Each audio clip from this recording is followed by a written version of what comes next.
Hello student, कैसे हो आप सब? अच्छे ही होंगे।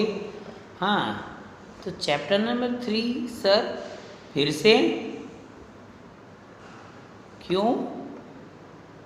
यूनिट टेस्ट है ना, इसलिए चैप्टर नंबर 3 और 4 तो दोनों चैप्टर एक बार देख लेते, उसमें क्या है ना? तो रिवीजन भी हो जाए हमारा। तो रिवीजन के लिए मैंने रखा है कि रिवीजन हो जाए। आप लोग रीडिंग तो करते ही हो, तो उसके साथ आपका एक बार रिवीजन भी हो जाए तो एकदम इजी हो जाएगा काम, है ना? तो इजी काम के लिए हमने एक काम किया। तो चैप्टर नंबर 3 नैनाभिराम नेपाल और चैप्टर नंबर 4 प्रदूषण और हम, ये हम देखेंगे तो आपका रिवीजन हो जाएगा। तो पढ़ना तो आपका स्टार्ट ही है, एग्ज़ाम भी आपकी स्टार्ट ही है। तो एग्ज़ाम में आपको ध्यान में रखने लायक बात ये है कि ये एग्ज़ाम में एमसीक्यू है। तो एमसीक्यू में आपको क्या ध्यान रखना पड़ता है कि उसमें जल्दबाजी नहीं चलती है, आराम से काम करना पड़ता है। यदि आपने जल्दबाजी की तो क्या होगा? आंसर रॉन्ग, मार्क कट, ऐसा हो सकता है। तो इसके लिए आपको क्या ध्यान में रखना है? तो ऐसा हम क्या करें तो हमारे मार्क भी ना कटे और हमारे आंसर भी सही हो? तो ऐसा हम क्या कर सकते हैं? तो ऐसा हम ये कर सकते हैं कि आपको क्या करना है, जो क्वेश्चन है वो ठीक से पढ़ना है और क्वेश्चन ठीक से पढ़े, उसके बाद जो उसके ऑप्शन है वो ठीक से देखने। ऑप्शन गलती कर सकते, ऑप्शन हमारे गलत होंगे तो हमें गलती होंगी। वो कैसे? मान लो कि क्वेश्चन है कि आपका चैप्टर नंबर 3 कौन सा है, तो सबको पता है नैनाभिराम नेपाल है। लेकिन फर्स्ट ऑप्शन ऐसा है कि नैनाभिराम नेपाल नहीं, सेकंड है नैनाभिराम नेपाल और थर्ड है सिर्फ नेपाल। अभी देखो, नैनाभिराम पढ़कर आप क्या करोगे? सीधा फर्स्ट वाला टिक कर दोगे और फिर गलत होगा तब जाकर आप देखोगे ये गलत कैसे, मेरा सही है। सर आपने गलत कर दिया, फिर आप फिर से देखोगे तब पता चलेगा कि ये बात सही है, इसमें गलती है मेरी। क्या हो गया कि मैंने फर्स्ट टिक कर दिया जहाँ लिखा था कि नैनाभिराम नेपाल नहीं, तो सेकंड था नैनाभिराम नेपाल, वो आंसर आता है। लेकिन हमने गलती से क्या कर दिया? फर्स्ट टिक कर दिया। तो ऐसा होता है। ऐसा क्यों होता है? क्योंकि अभी जल्दी है, मेरा पेपर खत्म, मेरा पेपर खत्म, मेरा काम हो गया। इसीलिए ये जो गलती है हमारी वो आपको ध्यान में रखना है। इसलिए क्या करना है? जल्दबाजी नहीं, आराम से करो, देखो क्वेश्चन ठीक से देखो, पढ़ो, उसके ऑप्शन देखो, ऑप्शन देखो और फिर आप टिक मार्क करो। ऐसी कोई जल्दी नहीं है भाई, आराम से काम करो ना। है कोई जल्दी? तो फिर क्या है? तो इसीलिए बता रहा कि आपको ध्यान रखना है कि गलती ना हो जाए, हमसे गलती नहीं होनी चाहिए। 7 वाले हैं हम, 7 वाले को थोड़ी इतनी गलती होती है, होती है? नहीं होती है। तो नैनाभिराम नेपाल से हम रिवीजन स्टार्ट करते हैं। तो क्या है कि ये chapter number 3 and chapter number 4 हम एक ही लेक्चर में रिवीजन कर लेंगे, तो आपको इजी हो जाएगा। फिर हम देखेंगे कि कितने मार्क आते हैं, अच्छे मार्क आते हैं, है ना। तो चलो देखते हैं। ये पेज नंबर 1 है। प्रकृति की खूबसूरत छटा का कोई सहानी नहीं होता, उस पर यदि यह प्राकृतिक नज़ारा नेपाल का हो तब तो कहना ही क्या। आइए चले हिमालय की गोद में बसे नेपाल की यात्रा पर। तो हम थोड़ा जल्दी जल्दी में लेंगे। तो ये फर्स्ट पैराग्राफ में हमने देखा था कि नेपाल की जो सुरक्षा है, नेपाल की जो बात है वो यहाँ पे हमें बताई गई थी कि हिमालय के ऊंचे शिखरों के बीच स्थित नेपाल ऐसा प्रतीत होता हो मानो नगराज हिमालय ने बड़े लाड प्यार से उसे अपनी गोद में बिठा रखा हो। नेपाल अपनी भौगोलिक स्थिति के कारण अब तक बहुत ही सुरक्षित रहा है। इसके उत्तर में दुर्गम हिमालय की अजय चोटियाँ है, तो पूर्व, पश्चिम और दक्षिण में उसकी संस्कृति का स्रोत तथा अन्य मित्र भारत। ऐसी भौगोलिक विशेषता ने नेपाल की संस्कृति को अक्षुण्ण बनाए रखा। आँखों में सजी होते नगराज हिमालय के हिमकिरीट के दृश्यों ने नेपाल भ्रमण के लिए बढ़ते हुए कदमों के साथ साथ मन में भी नवीन उल्लास का संचार कर दिया। तो ये फर्स्ट पैराग्राफ था। आप एक बार मेरे साथ आप लोग भी टेक्स्ट बुक सामने रखो तो इजी रहेगा, है ना। तो आप देखते जाओ, आप लोग भी देखो मेरे साथ साथ कि ये आंसर है वो बराबर है या नहीं है। अरे आंसर का सिर्फ देखना ही, कौन कौन नहीं देखता है अभी, सब देखते अच्छे ही हैं। नेपाल की राजधानी काठमांडू पर्यटकों को खूब लुभाती है। नेपाल की राजधानी कौन सी? काठमांडू। इसके आकर्षण में बधा हुआ पर्यटक इसे देखने के लिए लालायित हो उठता है। मैंने भी उस खूबसूरत वादी को स्वयं में आत्मसात कर लिया और सड़कों पर फैले विश्व के विभिन्न देशों के पर्यटकों के माध्यम में समा गया। 1950 तक जो नेपाल सदियों से विदेशों के लिए बंद था, आज करोड़ों पर्यटकों के आकर्षण का केंद्र है।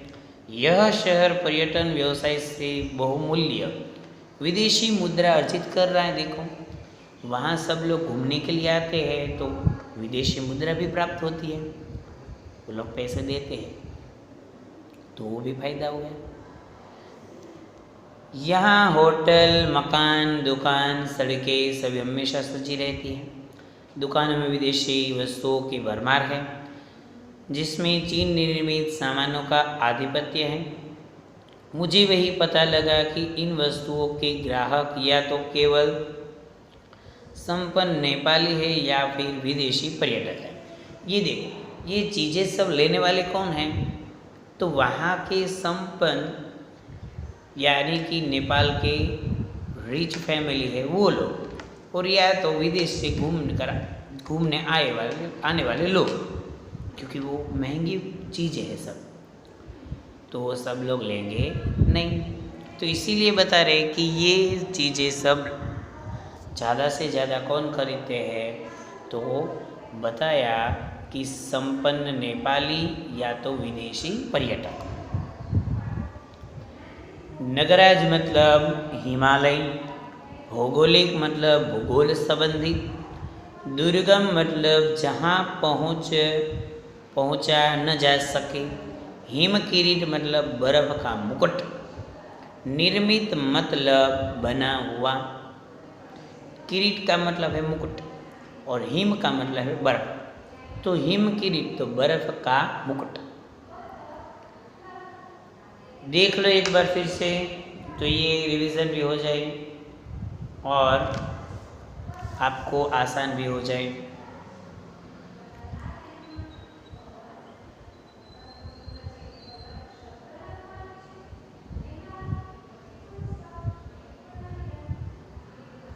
नेपाल की राजधानी कौन सी है? तो काठमांडू। मीनिंग्स देखो, नगराज तो हिमालय, भौगोलिक तो भूगोल संबंधी, दुर्गम तो जहाँ पहुँचा न जा सके उसे दुर्गम कहते हैं। हिमकिरीट मतलब बर्फ का मुकुट, निर्मित मतलब बना हुआ।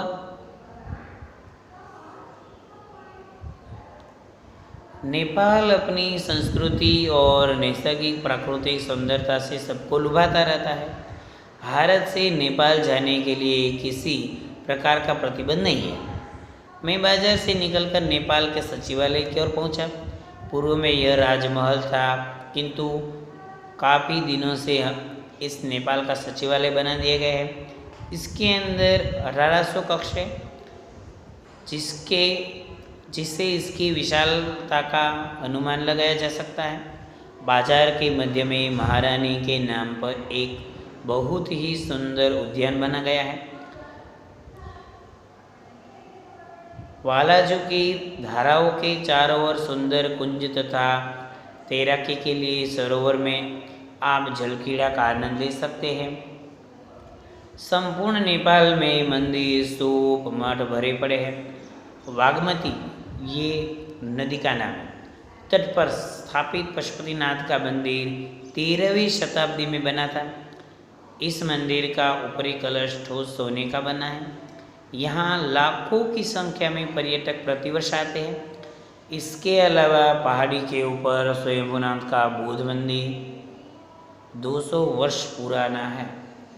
देखो कितना पुराना, 200 वर्ष नहीं, 2000 वर्ष, 2000। तो याद रखना है कितना, 2000 वर्ष पुराना है।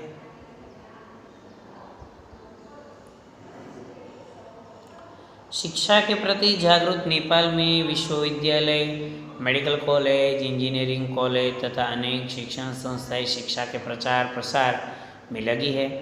नेपाल में साक्षरता की दर बढ़ रही है। नेपाल की कुल आबादी का बड़ा हिस्सा साक्षर है। नेपाल विकासशील देशों की कतार में खड़ा है। इसकी भौगोलिक स्थिति इतनी महत्वपूर्ण है कि भारत, अमेरिका, रूस, फ्रांस, ब्रिटेन, चीन आदि सभी देश करोड़ों रुपए की आर्थिक सहायता देते रहते हैं। नेपाल मुख्य रूप से कृषि पर निर्भर है। यह देश कालीन, कपड़े, चमड़े के बने सामान, जूट निर्मित सामान तथा अनाज के निर्यात से विदेशी मुद्रा अर्जित करते हैं। नेपाल प्रकृति और वन संपदा की दृष्टि से अत्यंत संपन्न है। यहाँ का राजकीय चितवन राष्ट्रीय उद्यान विश्व के सबसे प्राचीन संरक्षित वनों में से एक है। यह वन नेपाल के दक्षिण मध्य के तराई प्रदेश में स्थित है। प्राचीन काल में इससे महाराजाओं के शिकार के शौक को पूरा करने के लिए इस्तेमाल किया जाता था, लेकिन 1950 में इसमें शिकार पर प्रतिबंध लगाया गया। 1963 में इस गैंडों का संरक्षित वन घोषित किया गया। विश्व के कुल गैंडों में 1/4 केवल इस वन में संरक्षित है। सचमुच नेपाल एक रमणीय और दर्शनीय देश है। देखो नेपाल है वो रमणीय और दर्शनीय देश है, मतलब कि देखने लायक, वहाँ मजा आता है, ऐसा देश। नैसर्गिक मतलब सहज स्वाभाविक, कालीन मतलब गलीचा, रमणीय मतलब सुहावना। देख लो एक बार फिर से।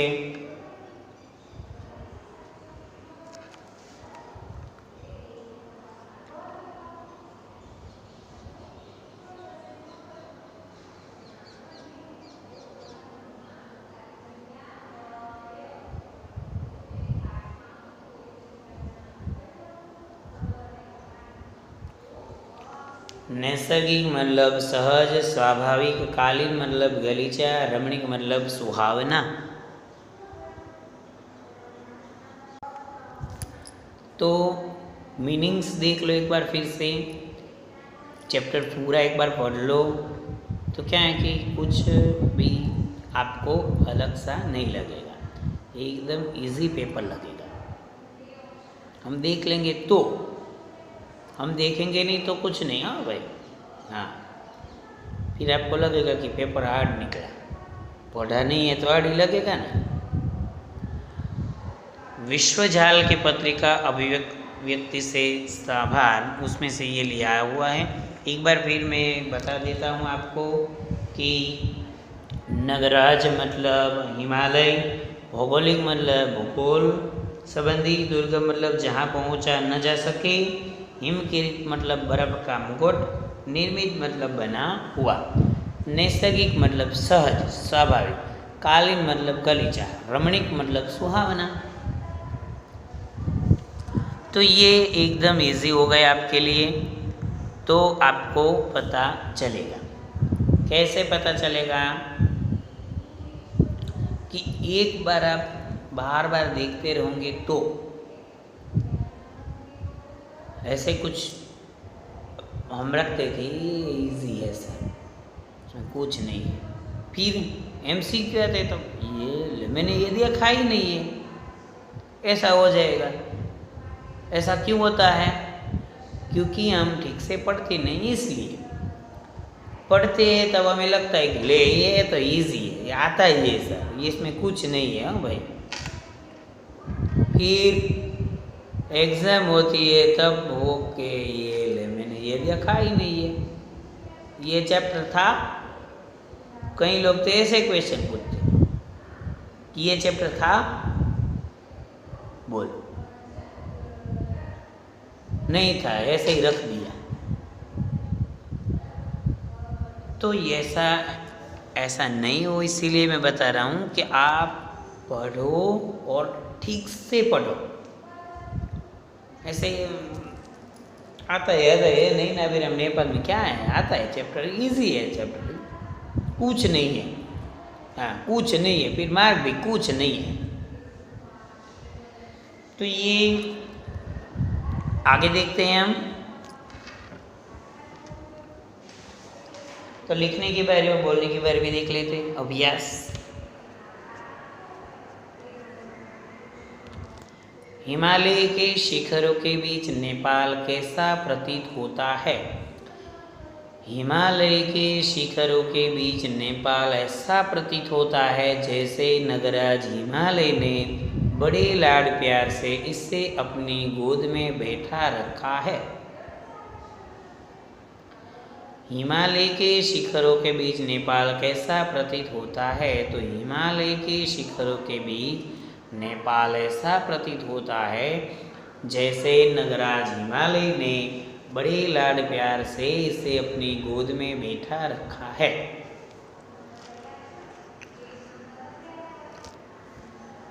नेपाल की सुरक्षा में भूगोल का क्या योगदान है? नेपाल अपनी भौगोलिक स्थिति के कारण सुरक्षित है। इसके उत्तर में हिमालय की अजैव चोटियाँ हैं, तो बाकी 3 दिशाओं में से उसकी संस्कृति का स्रोत और अनन्य मित्र भारत देश है। तो उत्तर से तो उसकी हिमालय है, बाकी 3 जो है वहाँ पे भारत आया हुआ है, तो ये उसकी सुरक्षा हो गई। ऐसे ही तो ऐसे ही उसकी सुरक्षा। नेपाल में शैक्षिक वातावरण, शिक्षण, एजुकेशन कैसा है? तो नेपाल शिक्षा के प्रति जागरूक है। यहाँ विश्वविद्यालय, मेडिकल कॉलेज, इंजीनियरिंग कॉलेज और कई शिक्षण संस्थाएं। यहाँ साक्षरता की दर बढ़ रही है, साक्षरता अच्छी से अच्छी हो रही है वहाँ पे। वन संपदा की दृष्टि से नेपाल की स्थिति कैसी है? तो वन संपदा की दृष्टि से नेपाल अत्यंत संपन्न है। यहाँ विश्व का सबसे प्राचीन संरक्षित वन राजकीय चितवन राष्ट्रीय उद्यान है। इसे गैंडों का संरक्षित वन घोषित किया गया है।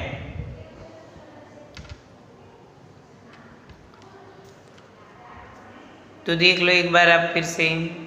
क्वेश्चन नंबर 1 था हमारा कि ऐसा था कि नेपाल के शिखरों के बीच हिमालय के शिखरों के बीच नेपाल कैसा प्रतीत होता है। नेपाल की सुरक्षा में भूगोल का क्या योगदान है। नेपाल में शैक्षणिक वातावरण कैसा है, एजुकेशन। वन संपदा की दृष्टि से नेपाल की स्थिति कैसी है, आप देख लो एक बार फिर से तो पता चलेगा आपको भी।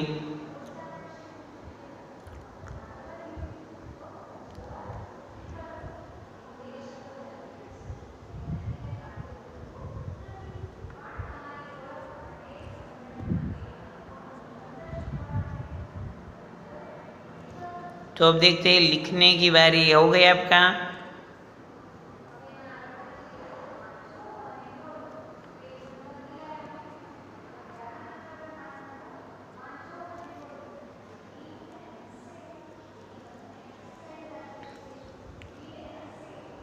काठमांडू पर्यटकों के आकर्षण का केंद्र किस प्रकार है।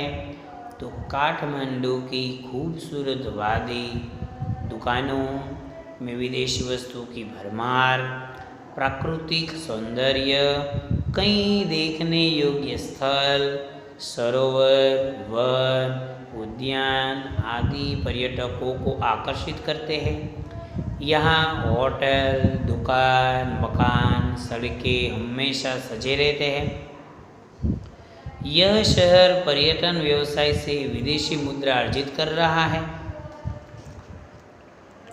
तो काठमांडू की खूबसूरत वादी, दुकान में विदेशी वस्तु की भरमार, प्राकृतिक सौंदर्य, कई देखने योग्य स्थल, सरोवर, वन, उद्यान आदि पर्यटकों को आकर्षित करते हैं। यहाँ होटल, दुकान, मकान, सड़कें हमेशा सजे रहते हैं। यह शहर पर्यटन व्यवसाय से विदेशी मुद्रा अर्जित कर रहा है। नेपाल का सचिवालय कैसा है। तो पहले जो राजमहल था उसे अब सचिवालय बना दिया गया है। इसके अंदर 1800 कक्ष है, जिससे हम इसकी विशालता का अनुमान लगा सकते हैं। नेपाल के लिए पर्यटन उद्योग क्यों अधिक लाभकारी है। तो नेपाल 1950 तक सदियों से विदेशियों के लिए बंद था। आज यहाँ करोड़ों पर्यटक आते हैं, जो विदेशी सामान, विशेषकर चीन निर्मित वस्तुओं को खरीदते हैं। नेपाल पर्यटक व्यवसाय से बहुमूल्य विदेशी मुद्रा अर्जित कर रहा है। ये है ना फायदा हमारा। राजकीय चितवन राष्ट्रीय उद्यान की मुख्य विशेषताएं लिखिए। तो यह राष्ट्रीय उद्यान विश्व के सबसे प्राचीन संरक्षित वनों में से एक है। विश्व के कुल गैंडों में 1/4 केवल इस वन में संरक्षित है, इसलिए इसे गैंडों का संरक्षित वन घोषित किया गया।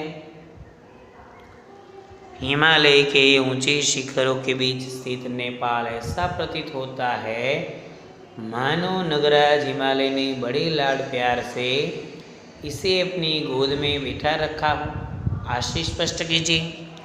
तो नेपाल के उत्तर में हिमालय की जी चोटियाँ है। इन हिम शिखरों का सौंदर्य देखते ही बनता है। हिमालय से घिरा इसकी गोद में बसा नेपाल देखकर ऐसा लगता है जैसे नगराज हिमालय ने भी इस देश को बड़े प्यार से अपनी बाहों में समेट लिया। तो ये थी हमारी लिखने की बारी, वो भी एक बार देख लो, क्योंकि MCQ ही है मुझे पता है, लेकिन इन सब में से भी क्वेश्चन तो बन सकते हैं ना, इसलिए ये देखना है। तो एक बार आप देख लोगे तो क्या है कि आपको फायदा हो जाएगा।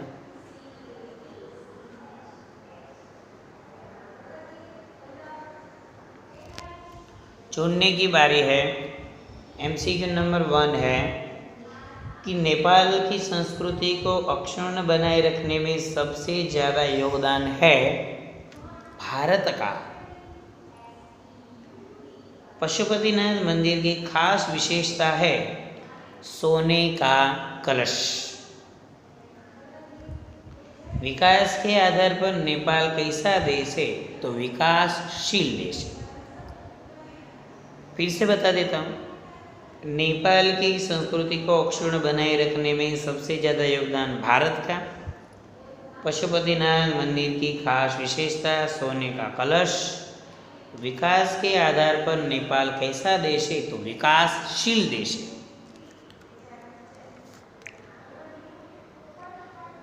तो ये MCQ। भाषा संसार देखते हैं हम। भाषा संसार में वर्ण विच्छेद, तो ऊंचा, तो ऊ प्लस च प्लस आ। सड़के, स प्लस अ प्लस ड प्लस अ प्लस क प्लस ए।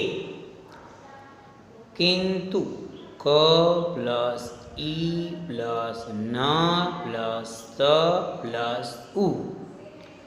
प्रतिबंध, प प्लस र प्लस अ प्लस त प्लस ई प्लस ब प्लस अ प्लस न प्लस ध प्लस अ।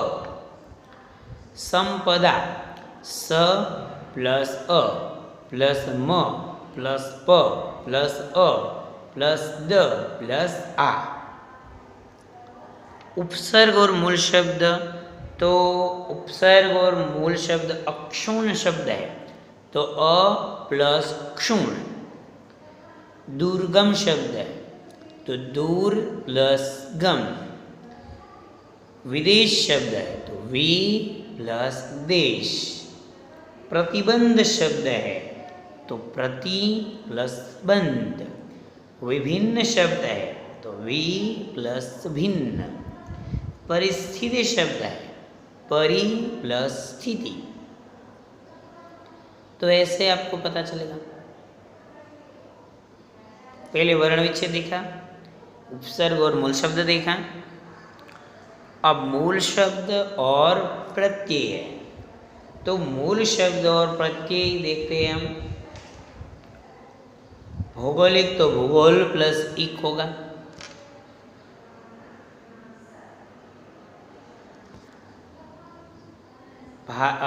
सुंदरता, तो सुंदर प्लस ता। भारतीय, तो भारत प्लस ईय। देशी, तो देश प्लस ई। संरक्षित, तो संरक्षण प्लस इत। शिक्षित, तो शिक्षा प्लस इत। पाठ में निम्नलिखित शब्द से वाक्य बनाइए। सुरक्षित, तो बच्चा अपनी माँ की गोद में सुरक्षित है। विदेशी, तो भारत में ताजमहल देखने के लिए कई विदेशी पर्यटक आते हैं। बाजार, तो पिताजी बाजार से पुस्तकें ले आए। व्यवसाय, तो गांव के लोग खेती का व्यवसाय पसंद करते हैं। समानार्थी शब्द है यहाँ पे। प्रकृति, तो कुदरत। व्यवसाय, तो व्यापार। प्राचीन, तो पुरातन। हिमालय, तो नगराज। आबादी, तो जनसंख्या। शौक, तो रुचि। तो ये हो गए हमारे पर्यायवाची शब्द। समानार्थी शब्द मतलब पर्यायवाची शब्द। विलोम शब्द है। दुर्गम, तो सुगम। सजीव, तो निर्जीव। मुख्य, तो गौण। दक्षिण, तो उत्तर। महल, तो कुटिया, झोपड़ी भी कह सकते हैं। निर्यात, तो आयात। तो ये हो गए हमारे विलोम शब्द। संधि विच्छेद याद रखना। सचिवालय, तो सचिव प्लस आलय। सचिव प्लस आलय, तो सचिवालय। महावत्ता उत्सव, महोत्सव। महोत्सव, तो महा प्लस उत्सव, दोनों बाजू चलता है। उल्लास, तो उत प्लस लास। शताब्दी, तो शत प्लस अब्दी। स्वागत, तो सु प्लस आगत। तो है ना। तो ये यहाँ पे संधि विच्छेद के साथ चैप्टर नंबर 3 हमारा रिवीजन वर्क कंप्लीट होता है। आप लोग एक बार देख लेना फिर से, तो पता चले आपको भी क्योंकि क्या है कि रिवीजन जैसे ज़्यादा करोगे तो ऐसे आपको मार्क्स में भी फायदा होगा। तो यहाँ पे ये ख़त्म करते हैं हम। अब देखते हैं चैप्टर नंबर 4। तो चैप्टर नंबर 4 है प्रदूषण और हम। तो वो भी देख लेते हैं साथ में, तो वो भी हमारा हो जाए रिवीजन वर्क का, है ना।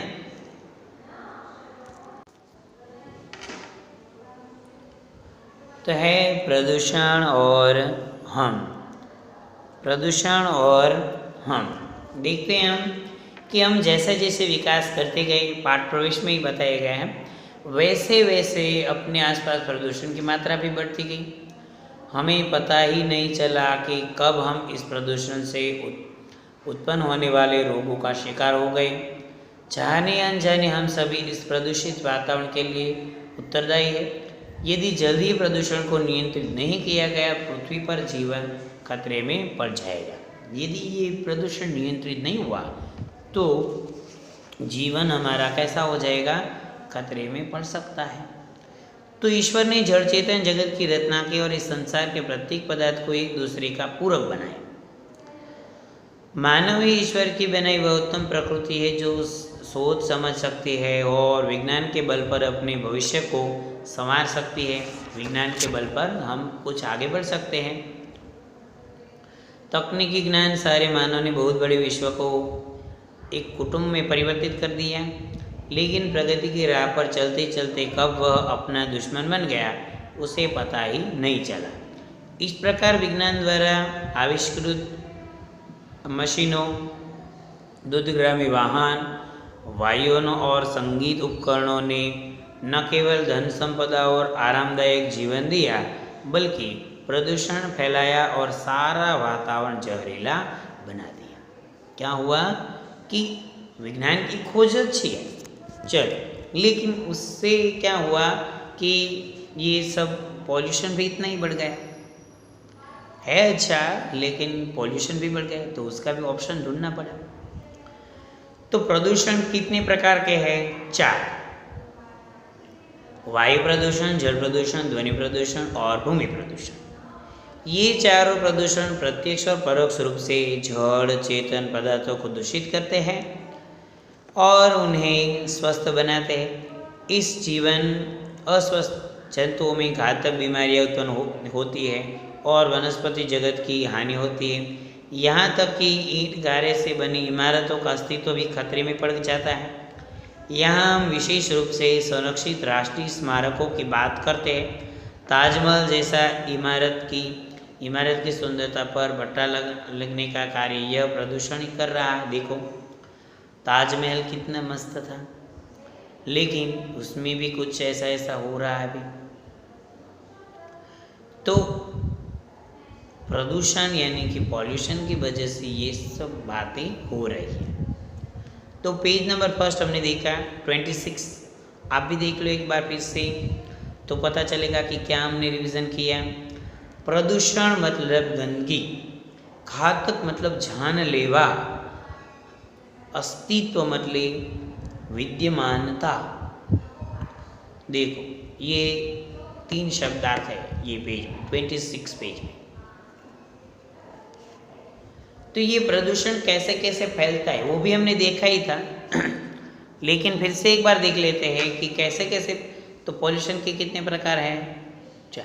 प्रदूषण के 4 प्रकार: वायु प्रदूषण, जल प्रदूषण, ध्वनि प्रदूषण और जल प्रदूषण। वायु, जल, ध्वनि, भूमि, ये 4 प्रकार है इसके, समझ गए।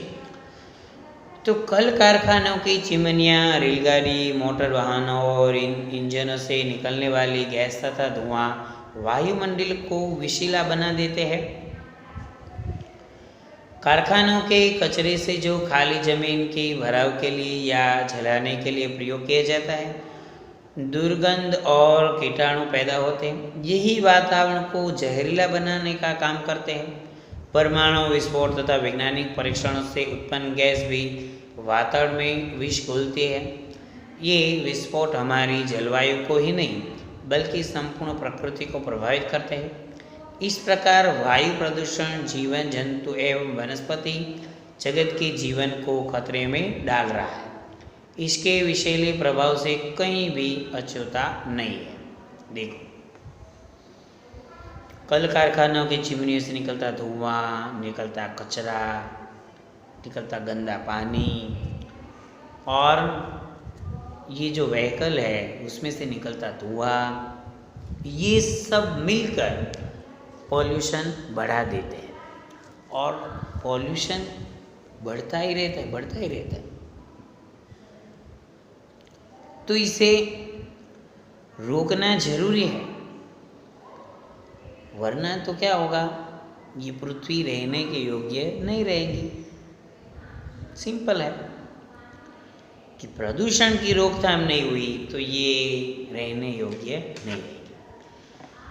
जल का अशुद्ध होना ही जल प्रदूषण ने बड़े बड़े शहरों में नदियों के किनारे कचरे के ढेर लगा दिए हैं, जो नदी के जल को दूषित करते हैं। कारखानों का रसायन युक्त अवशिष्ट पदार्थ तालाबों और नदियों में डाला जाता है, जिससे वहाँ का पानी एवं भूमि दोनों ही दूषित हो जाते हैं। देखो, जल का दूषित होना ही जल प्रदूषण। कारखानों में से निकलता पानी है गंदा, वो ऐसे ही जमीन पे छोड़ देते, या तो ये भूमि प्रदूषण भी हुआ, और वो पानी तालाबों में नदी में डाल देंगे तो जल प्रदूषण भी हो जाएगा। तो ये रसायन युक्त पानी है, वो पानी में मिलता है और वो पूरा विषैला बन जाता है। तो ये बात है जल प्रदूषण की। पहले हमने एयर पॉल्यूशन भी देख लिया ऊपर, कि कारखानों की चिमनियों से निकलता धुआं है, व्हीकल में से निकलता धुआं है, इन सब से एयर पॉल्यूशन फैल जाता है। प्राचीन काल में मनुष्य स्वच्छ, शांत और सुरम्य प्रकृति की गोद में रहता था, जो आज केवल स्वप्न मात्र ही है। आज हर जगह शोर एवं कोलाहल है, जगह जगह पर कारखानों, मशीनों, तेज गति से दौड़ती रेलगाड़ियों, तुदग्रामी मोटर वाहनों और आसमान में जू जू कर के वायु का शोर हमें आराम और शांति से जीने नहीं देता। यदि हम किसी तरह इस शोर से बचने की कोशिश भी करते हैं तो आसपास के घरों में ऊंची आवाज़ में सुना जाने वाला संगीत हमें अशांत कर देता है। ध्वनि प्रदूषण से लोग में मानसिक तनाव पैदा होते हैं, काम करने की शक्ति घट जाती है, कुछ लोग ऊंचे सुनने लगते हैं और कुछ लोग तो सुनने की शक्ति भी खो देते हैं। देखो, ये है ध्वनि प्रदूषण। तो कारखानों में और व्हीकलों में से जो आवाज़ आती, उसके वजह से क्या होता है, नॉइज पॉल्यूशन। तो ये खतरनाक है, क्योंकि ज़्यादातर उसमें से ऐसे काम करने वाले लोगों को कम सुनाई देता है, जोर जोर से आप बोलो तब उसको सुनाई देता है। तो ये ऐसा भी होता है, तो ये तो गलत है। हमारा देश किसानों का देश माना जाता है। किसान के जीवन की खुशहाली उसकी खेती पर निर्भर करती है, लेकिन आज के युग में लोगों ने स्वार्थवश अधिकतर वृक्षों को काट दिया है, जिससे वर्षा का संतुलन बिगड़ता जा रहा है। धरती में पेड़ पौधों के जड़ें न होने के कारण पानी के बहाव से भूमि का कटाव बढ़ता जा रहा है। परिणाम स्वरूप भूमि की उपजाऊ परत पानी के साथ बह जाती है और कृषि के पैदावारी कम हो जाती है। तो ऐसे भूमि प्रदूषण भी होता है। ज़्यादा पानी बहता है तो पानी के साथ साथ भूमि भी बह जाती है, तो फिर उसमें कुछ उगाया जाता नहीं है, वो ऐसे ही ज़मीन पड़ी रहती है और कुछ काम में आती ही नहीं है। तो ये भी बात है। तो वर्तमान युग में प्रदूषण एक भयंकर समस्या है, जिसका समाधान न खोजा गया तो प्रकृति का महाविनाश संभव है। एक और विज्ञान के बल पर उन्नति की चरम ऊंचाइयों पर है, वहीं दूसरी ओर प्रदूषण के कारण संपूर्ण विश्व मृत्यु के कगार पर खड़ा है। जहां मनुष्य अपने घर को स्वर्ग बनाना चाहता है, वही वह पर्यावरण को दूषित कर समाज को नरक में ढकेल रहा है। यदि प्रदूषण की रोकथाम के लिए समय रहते उचित कदम न उठाया गया तो मनुष्य सहित सारे प्राणियों का जीवन मुश्किल में पड़ जाएगा और मानवता हाथ मलती रह जाएंगी। देखो, वर्तमान युग में प्रदूषण एक भयंकर समस्या बन गया है। इसकी रोकथाम न की गई तो मुश्किल हमें ही पड़ेगी। अतः इस भयंकर समस्या की रोकथाम के लिए विश्व के प्रत्येक नागरिक को जागरूक होना जरूरी है। हमें अधिक से अधिक वृक्षारोपण करना चाहिए ताकि जीवन जंतुओं को शुद्ध प्राणवायु मिल सके तथा भूमि संरक्षण भी हो सके। कल कारखानों की स्थापना बस्तियों से दूर करनी चाहिए जिससे लोग धुएं और गैस के दुष्प्रभाव से बच सके। जल प्रदूषण से बचने के लिए कारखानों में वाटर ट्रीटमेंट प्लांट लगाए जाए, नदियों को गंदा न किया जाए, धीमी आवाज़ में संगीत सुने और लाउडस्पीकरों के कम प्रयोग से हॉर्न न बजाकर ध्वनि प्रदूषण को कम किया जाए। जिस धरती पर हमने जन्म लिया है, जिसकी मिट्टी से हमारा शरीर बना, जिस वायु जल से हमें जीवन दान मिला और जिस आकाशीय छत्र छाया में हम अपना जीवन निर्वाह करते हैं, उसकी रक्षा करना हम सभी का परम कर्तव्य है। तो हमें ध्यान रखना है कि ऐसे पॉल्यूशन फैलाना नहीं। विषाक्त मतलब जहरीला, सुरम्य मतलब सुंदर, द्रुतगामी मतलब तेज चलने वाला, प्रदूषण मतलब गंदगी, घातक मतलब जानलेवा, अस्तित्व मतलब विद्यमान और भयंकर मतलब डरावना, वृक्षारोपण मतलब वृक्ष लगाना। तो ये थे हमारे चैप्टर नंबर 4 के शब्दार्थ। तो आपको पता चल गए यहाँ पे। तो देखते हैं हम उसके लिखने की बारी, बोलने की बारी। प्रदूषण का क्या अर्थ है? तो प्रदूषण का अर्थ है पर्यावरण का दूषित होना। आज हम जिस वातावरण में सांस लेते हैं वह पूरी तरह से प्रदूषित हो चुका है। प्रदूषण कितने प्रकार के होते हैं? तो सबको आता है, 4। जल प्रदूषण, वायु प्रदूषण, ध्वनि प्रदूषण, भूमि प्रदूषण। जल प्रदूषण कैसे फैलते हैं? तो नदियों के जल में लोग नहाकर, कपड़े धोकर, कचरे के ढेर आदि लगाकर जल प्रदूषण करते हैं।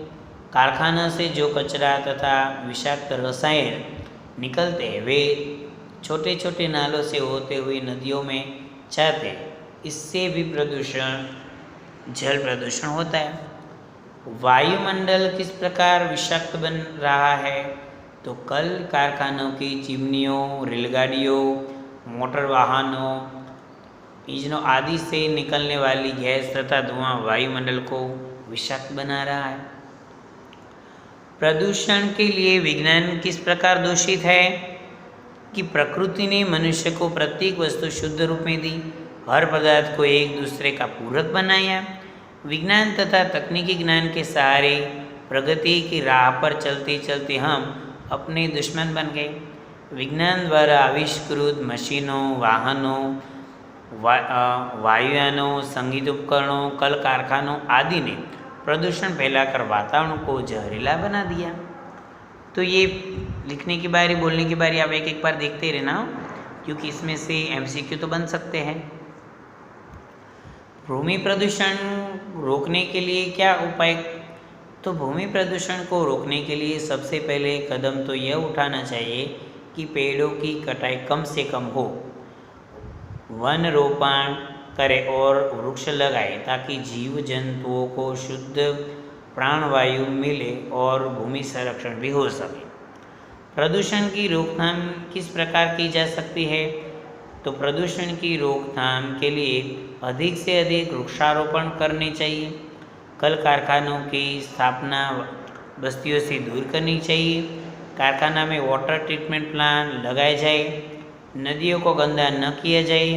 धीमी आवाज़ में संगीत सुने, लाउडस्पीकर का कम प्रयोग करें तथा हर प्रकार के प्रदूषण को कम करने का परस्पर प्रयास करें। लेखक किस कर्तव्य को निर्वाह करने की बात करते हैं? लेखक कहते हैं कि जिस धरती पर हमने जन्म लिया, जिसकी मिट्टी से हमारा शरीर बना, जिस वायु से हमें सांस लेते हैं, जिस जल से हम जीवन दान मिला है और जिस आकाश की छत्र छाया में हम अपना जीवन बिताते हैं, उसकी रक्षा करना हमारा कर्तव्य है। यदि प्रदूषण की रोकथाम न की गई तो क्या होगा?